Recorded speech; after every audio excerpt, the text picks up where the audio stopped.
If you want to change the world, start off by making your bed.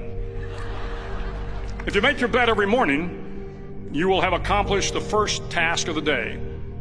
It will give you a small sense of pride, and it will encourage you to do another task, and another, and another.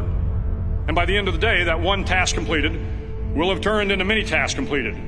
Making your bed will also reinforce the fact that the little things in life matter. If you can't do the little things right, you'll never be able to do the big things right. And if by chance you have a miserable day, you will come home to a bed that is made,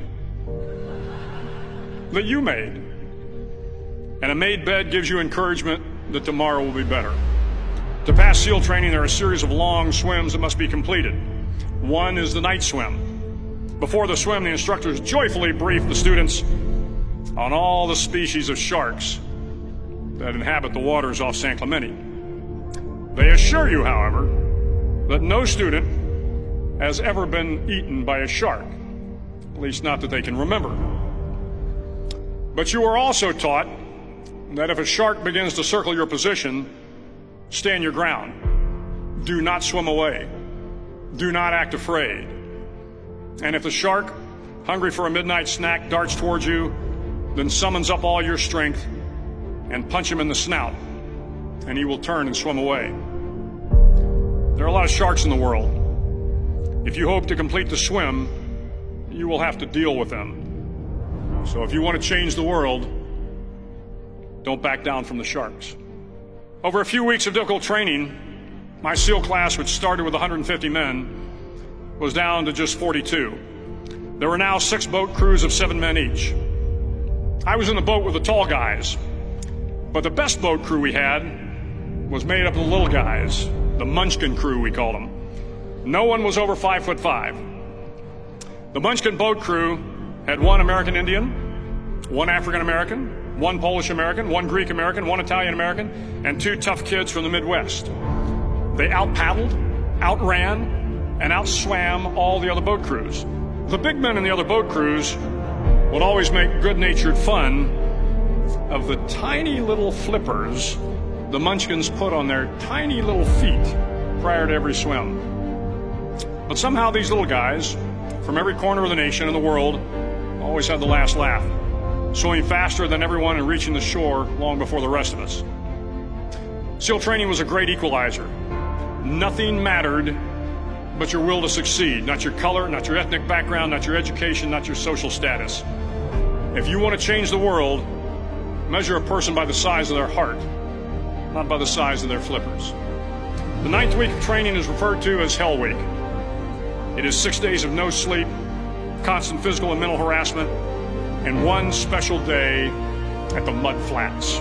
The Mud Flats are an area between San Diego and Tijuana where the water runs off and creates the Tijuana Sloughs, a swampy patch of terrain where the mud will engulf you. It is on Wednesday of Hell Week that you paddle down to the Mud Flats and spend the next 15 hours trying to survive the freezing cold, the howling wind, and the incessant pressure to quit from the instructors.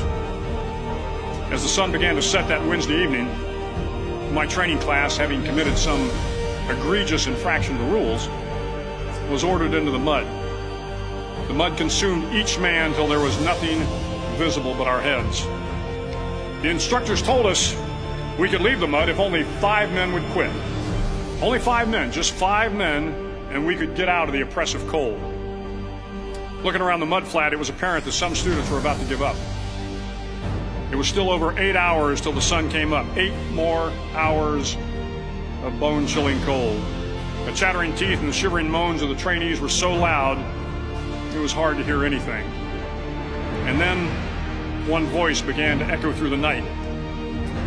One voice raised in song. The song was terribly out of tune, but sung with great enthusiasm. One voice became 2, and 2 became 3, and before long, everyone in the class was singing. The instructors threatened us with more time in the mud if we kept up the singing, but the singing persisted, and somehow the mud seemed a little warmer, and the wind a little tamer, and the dawn not so far away. If I have learned anything in my time traveling the world, it is the power of hope, the power of one person, a Washington, a Lincoln, King, Mandela, and even a young girl from Pakistan, Malala.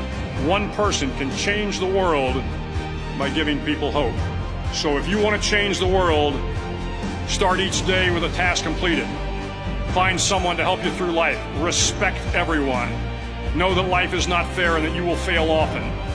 But if you take some risks, step up when the times are the toughest, face down the bullies, lift up the downtrodden, and never ever give up. If you do these things, the next generation and the generations that follow will live in a world far better than the one we have today. And what started here will indeed have changed the world for the better.